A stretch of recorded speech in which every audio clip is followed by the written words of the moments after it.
जय जय शिवधारा। जीवन में कैसी भी परिस्थितियां सामने आए, हम किस नजरिए से, किस एटीट्यूड से उसको देखते हैं, दिल पे लेते हैं, उससे बहुत फर्क गिरता है भविष्य का और रिजल्ट का। जैसे बहुत लोग कहते हैं जिंदगी बहुत लंबी है, अगर हम उसको देखेंगे तो जिंदगी मतलब क्या है? जिंदगी मतलब साल, हम इतने साल तक जीवित रहेंगे, फिर बाल्यकाल तो गुजर चुका, जवानी में कुछ समझता नहीं, और जब थोड़ा थोड़ा समझ में आने लगता है तो शरीर और परिस्थितियां विपरीत होती जाती है, मेच्योरिटी बढ़ती है, लेकिन कहीं तो भी वातावरण हमारा ठीक नहीं होता है। तन करके, मन करके, आर्थिक करके, पारिवारिक करके हम लोग डिस्टर्ब कहीं तो भी रहते हैं। और साथ साथ में फिर साल आधारित है महीनों पर, महीने आधारित है दिनों पर। मतलब हम एक एक दिन को अगर अच्छा बिताएंगे, उस नजरिए से देखें अपने जीवन को कि मेरे जीवन का हर दिन विशेष है। 8 घंटे नींद करनी, लेकिन पूरी सुकून भरे, ये पहली बात। फिर 8 घंटे बहुत ज्यादा वाले जरूरी वाले काम करने हैं, इसलिए तो गवर्नमेंट ने 8 घंटे की ड्यूटी लगाई है, लेकिन फुल पावर करके, तन और मन करके, इमोशनली भी उस काम से अटैच्ड रहे, भावनात्मक काम करें, निपटाना नहीं है। भले कोई धंधे व्यवहार वाले हैं, प्राइवेट धंधे वाले हैं, या कोई जॉब वाले हैं, आपके अंतःकरण पर उसका फर्क पड़ रहा है, फर्क पड़ेगा ही, और साथ साथ में परिस्थितियों पर भी उसका प्रभाव है। चाहे न चाहे, समझे न समझे, माने न माने, इसका प्रभाव हमारे फ्यूचर पर, फिर हमारे बच्चे हमें देख रहे हैं, उनके फ्यूचर पर भी इसका प्रभाव है कि हमारे माता पिता आलसी है या कर्मयोगी है, ढिले ढिले वाले हैं या उत्साही है, अभी करेंगे, पूरा काम करेंगे या अधूरे में छोड़ेंगे। उनकी सोच में और बोलचाल में क्या बात है, मैं अमुक व्यक्ति का नौकर हूं क्या, ये सोच बच्चे हमारे सुन रहे हैं। मैं किसी का नौकर नहीं हूं। कुछ लोग कहते नहीं भैया, वो भी अपने हैं, वो भी गरीब है, उनको मेरी जरूरत है, भगवान ने मुझे अवसर दिया है, मेरे गुरु ने मुझे यही तो ज्ञान दिया है, तुम कर सकते हो, जो जरूर करो, ज्यादा करो, सबके लिए करो, बहुत कुछ करो, करके जाना कुछ, यही तेरे काम आएगा। तो जिनकी ऐसी सोच होगी, ऐसा नजरिया होगा, वो थकेंगे नहीं। जैसे कहते हैं कि दो दोस्त बाल्यकाल में साथ में पढ़ते थे, इंटरमीडिएट के बाद दोनों अलग हो गए, दोनों की समय समय पर विवाह शादियां हुई, फिर शादी के 15-20 साल के बाद दोनों दोस्त मिले। एक दोस्त दूसरे दोस्त से पूछ रहा है कैसे गुजर रही है, बहुत, बोले बहुत बढ़िया। धंधा पापा, थोड़ा बहुत उतार चढ़ाव चलता है, जिन दिनों में ज्यादा इनकम हुई मैं संभाल लेता हूँ, खुद को सेविंग करता हूँ, कभी कभी थोड़ी कमी धंधे में, पैसे में, इनकम में हुई तो मैनेज कर लेता हूँ, फजूल में कुछ खर्चता नहीं, बहुत बढ़िया है। परिवार वालों के साथ में मैं रोटी एक टाइम जरूर साथ में खाता हूँ, हम लोग पूजा भी साथ में करते हैं, छोटे छोटे घर के काम में खुद करता हूँ। जैसे परिवार वाले बैठे रहते, मैं उनके लिए रोटी लेके आऊं, पानी लेके आऊं, अपने हाथों से बच्चों को खिलाऊं। धर्मपत्नी मेरा पूरा दिन काम करते रहते हैं, उनको कभी कभी अपने हाथ से खिलाता हूँ, थोड़ा रसोई घर किचन के भी काम कर लेता हूँ, कभी कभी चावल भी बना लेता हूँ, थोड़े बर्तन भी धो लेता हूँ, कभी बिस्तरे बच्चों के खुद के में लगा लेता हूँ, सवेरे लपेटता भी हूँ, बहुत बढ़िया है, घर का वातावरण अच्छा है। फ्रेंड सर्कल के बाद भी हमारे अपार्टमेंट में एक वीकली मीटिंग होती है, गैदरिंग होती है, हम लोग बैठते हैं, वहाँ भी मेरा योगदान अच्छा है। जो काम दूसरे नहीं कर सकते मैं लेता हूँ, वो काम करता ही हूँ।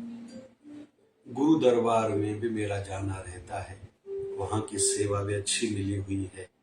मेरे गुरुदेव को मुझ पर विश्वास है कि दूसरे जो काम नहीं करेंगे ये करेगा, और रिस्पॉन्सिबिलिटी से करेगा, बहाने नहीं करेगा, भाव से करेगा। जो भी सेवा कार्य इसको दिए जाए तो जीवन बहुत बढ़िया है। दूसरा दोस्त कहता है, यार मेरा भी तेरे जैसा ही जीवन है लेकिन मैं तो दुखी रहता हूँ। बोले कैसे? बोले घर के काम करने पड़ते हैं, धर्मपत्नी कहती है मैं थक गई हूँ, काम में हाथ बटाना पड़ेगा, काम करता हूँ आप जैसा ही लेकिन मैं तो दुखी रहता हूँ। घर के काम करने पड़ते हैं, बच्चों की ओर ध्यान देना पड़ता है, फिर सवेरे उठो तो जल्दी रहती जाने की तो पूजा भी करनी पड़ती है, फिर वहां जाओ तो बॉस के बहुत काम रुके हुए मेरे लिए रखते हैं, ये भी तुम्हें करना है, ये भी तुम्हें करना है, बहुत थक जाता हूँ। हमारे भी अपार्टमेंट में वीकली गैदरिंग होती है तो वहां जाने की इच्छा नहीं होती, हर किसी का मुंह अपना है, कोई काम करता ही नहीं, दूसरे ध्यान नहीं देते, मैं क्यों दूं।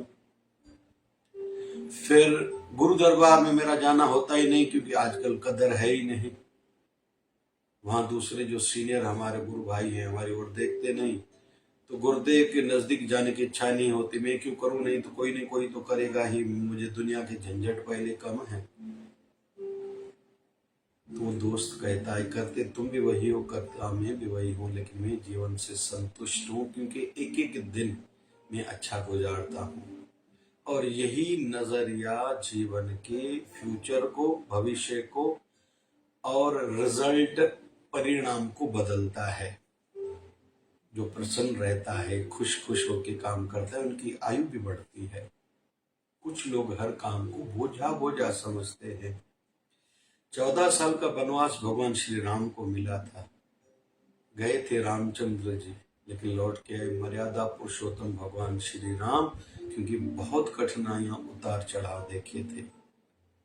इतने सारे असुर सामने आए थे तो ज्यादा कोई अस्त्र शस्त्र तो थे ही नहीं, वहीं आदिवासियों के माध्यम से अस्त्र शस्त्र बनाए। फिर भील, जनजातियां आदि जितनी भी जंगल की जातियां थी वनवास की, उन सबको तैयार किया।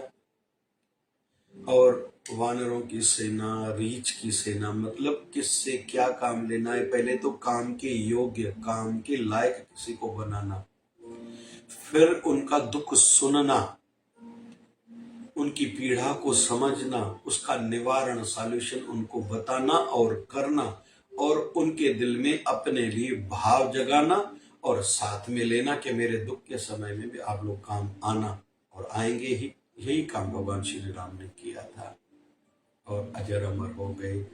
आज राम मंदिर के लिए थोड़ा प्रचार क्या हुआ है, हर हिंदू पूरे विश्व में जहां भी रहता है सनातनी, उसके मन में भाव है मैं जाके दर्शन कर रहा हूं। उस समय राम जी अगर फिसल जाते, मानव स्तर पर हम लोग कह रहे हैं, क्योंकि भगवान श्री कृष्ण ने खुद को भगवान कहा है, राम जी ने कभी भी नहीं कहा। राम जी ने सामान्य मानव की भांति जीवन जिया है और कोई चमत्कार ज्यादा भगवान श्री राम के जीवन में नहीं दिखाई देते। अहिल्या का उद्धार किया है, फिर कुछ धनुष्यबाण तोड़ा है, आदि आदि बहुत कम ऐसे उदाहरण जहां भगवान श्री राम ने जताया है, दिखाया है कि मैं भगवान हूँ। वैसे सामान्य स्तर पर जिए हैं, इसलिए कहते हैं कृष्ण जो कहे वो करो, राम जी जो करे वो करो। राम जी ने जो किया है वो करो, भगवान श्री कृष्ण ने जो कहा है वो करो। उन्होंने गोवर्धन पर्वत उठाया था, आप तो नहीं उठा सकते हो। इसलिए राम जी से ये सीखना है हमें। भगवान श्री कृष्ण ने जो उनके मुख का गीत था, श्रीमद् भगवत गीता, रण मैदान में, रणभूमि में, जंग के वातावरण में ज्ञान दिया था अर्जुन को। अर्जुन ने सुना, समझा, और यही ज्ञान आज हमारे लिए तो उपयोगी उतना ही है, क्योंकि आज का मानव भी कोई रणभूमि से, युद्ध से दूर नहीं है। हर कोई पूरा दिन उतार चढ़ाव के बीच में, तनाव के बीच में जीवन जी रहा है। तो कुल मिला के नजरिए से बहुत फर्क होता है। हम नजरिए को देखें, कैसी भी परिस्थिति आए। जैसे कहता हूं मैं अक्सर एक बात कि एक संत थे, धर्म प्रचार के लिए रोज नए गांव में जाते थे। किस दिन कोई खाने को दे तो कहते थे, प्रभु आज आपकी लाख एहसान, आपने मुझे खाने को कुछ दिया। लेकिन जिस दिन कुछ खाने को न मिले, कहते थे, प्रभु कल आपकी लाख एहसान थे, आपने मुझे खाने को दिया था, आज आपकी मुझ पर करोड़ एहसान कि मुझे उपवास रखने का अवसर दिया, व्रत रखने का मौका दिया। ठीक परिस्थितियां हुई, लेकिन घबराए नहीं, उसको उत्सव करके मनाते थे आपदा को। इसलिए नजरिया अच्छा रखिए, दुनिया के लिए, खुद के जीवन के लिए, परिस्थितियों के लिए, परिवार के लिए, समाज के लिए, धर्म के लिए, राष्ट्र के लिए, मानवता के लिए। ये न कहें कि मेरा इससे लेना देना क्या। जिन्होंने कुछ इस प्रकार की सोच रखी है, हमारे भोपाल के महान हस्ती है कैलाश जी, बच्चों के लिए काम किया, बाल काम के लिए जो नौकरियां बच्चों से कराते हैं उन पर अंकुश लगाने का प्रयास किया। आज उनको नोबेल प्राइज मिला है। दशरथ मांझी बिहार के हैं, जिनकी धर्मपत्नी बीमार है, नगर लेके जाना है, पर्वत बड़ा बीच में था, गांव से नगर तक घूम के गए तो पत्नी गुजर गई। मेरे साथ ये जो हुआ है दूसरों के साथ ना हो, तो 22 साल तक एक छेनी का हथौड़ा लिया, चीरते रहे उस पहाड़ को, रोड बनाया कि मेरे साथ जो दुर्घटना घटी और किसी के साथ ये दुर्घटना नहीं घटनी चाहिए।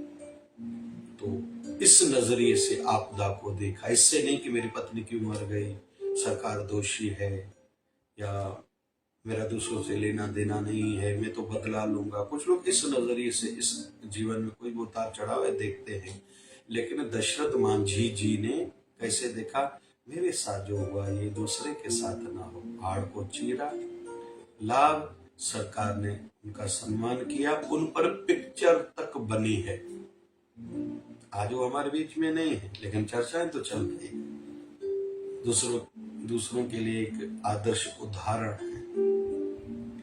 तो परिस्थितियों को हम अच्छी नजरिए से देखें, ऊंचे नजरिए से देखें, काम को बोझा न समझे। कब काम ज्यादा आ जाए या थोड़ा उतार चढ़ाव आया है तो भगवान हमें मजबूत बना रहा है। इन दुखद परिस्थितियों में भी मुझे साधना नहीं छोड़नी है, अच्छाई सच्चाई नहीं छोड़नी है, सेवा नहीं छोड़नी है, सत्संग कथा नहीं छोड़नी है। इससे ही तो मुझे मनोबल मजबूत मेरा बनेगा।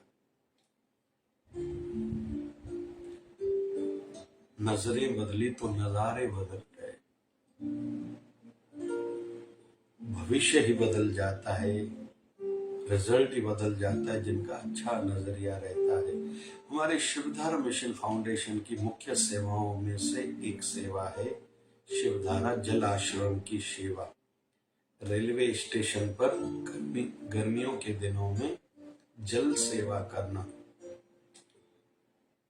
एक आदमी फिक्स किया जाता है, जो भी जहां जनरल बोगियां लगती हैं पीछे पीछे रेलवे स्टेशन पर, वहां पानपोई लगाई जाती है। एसी क्लास में जो सफर कर रहे हैं वो तो ले सकते हैं, स्लीपर कोच वाले भी कहीं तो ले सकते हैं, जनरल डब्बों में, कोचेस में जो सफर कर रहे हैं कहीं तो भी उनको जरूरत है। बीच बीच में फिर शरबत की सेवा हो, छाछ की सेवा हो। तो गर्मियों के दिनों में अवसर मिला, हम उसका लाभ ले शिवधारा परिवार। फिर बच्चों के लिए संस्कार क्लास चलाए जाते हैं, लेकिन नाम संस्कार क्लास नहीं दिया जाता, शिवधारा समर क्लासेस। बच्चों को राइटिंग, फिर पेंटिंग, बच्चियां हैं तो मेहंदी क्लास, थोड़ी बड़ी बच्चियां हैं तो शरबत class, ice cream class, baking class, है ना, पार्लर क्लास, कम से कम पैसों पे शुल्क पे यहाँ सीखे जो टीचर आदि को देना पड़ता है। फिर साथ में मुख्य उद्देश्य रहता है बच्चों को अच्छे संस्कार दे, बेसिक एथिक्स उनको सिखाए जाए कि जीवन में आप अच्छी अच्छी सोच से चलोगे, सिद्धांतों से चलोगे। उनको नहीं समझता, लेकिन एक वेल प्लेन्ड बच्चों को सिखाया जाता है। बच्चों की फिर डेली, ऐसा नहीं कि धार्मिक काम है तो कोई यूजलेस काम है, केयरलेस काम है, नहीं। डेली अटेंडेंस बच्चों की, फिर टीचर्स की, फिर केयर टेकर की भी अटेंडेंस ली जाती है। बच्चे मस्ती करते हैं, पानी की व्यवस्था आदि, फिर टीचर लेट ना है या टीचर की क्या डिमांड है। तो छुट्टियों के दिनों में अवसर है सेवा का, तो पूरा पूरा शिवधारा परिवार लाभ लेता है। तो नजरिया अच्छा हो, सुख के दिनों में भी नजरिया अच्छा हो, मुझे इन दिनों में बहुत काम करना है, सेवा करनी है, साधना करनी है, घर वालों को समय देना है, प्यार देना है, साथ में रहना है, परिवार में प्यार कैसे बढ़े, एकता कैसे बढ़े, सोच कैसे अच्छी हो, फिर समाज के लिए कुछ हो, धर्म के लिए, राष्ट्र के लिए, मानवता के लिए। और दुख के दिनों में अरे याद रखना चाहिए, सोना आग में पड़ता है, कुंदन बनने के लिए शुद्ध बनता है, जलता नहीं कोई, लेकिन तपना तो उसको भी पड़ता है। पानी को उबाला जाता है, पानी जब ठंडा रहता है ज्यादा एनर्जेटिक नहीं रहता, जब उबाला जाता है तो एनर्जी का, भाप का, स्टीम का रूप लेता है। बड़े बड़े काम होते हैं उससे, स्टीम से। ये न समझे कि हमारे जीवन में कोई दुख आया है तो हमें तपाने खपाने के लिए, नाश करने के लिए आया है, नहीं। दुख सिखाने के लिए, मजबूती के लिए, और फजूल की बातों, फजूल की लोगों, फजूल की जगहों से खुद को बचाने के लिए आया है। समय का सदुपयोग करो, ये सीख देने आया है दुख हमारे जीवन में। तो फिर वो कृपा करे, नजरिया अच्छा रखे, जीवन अच्छा ही है और अच्छा हो जाएगा, हम ज्यादा कर पाएंगे इसी जीवन में। जय जय शिवधारा, जय जय शिवधारा।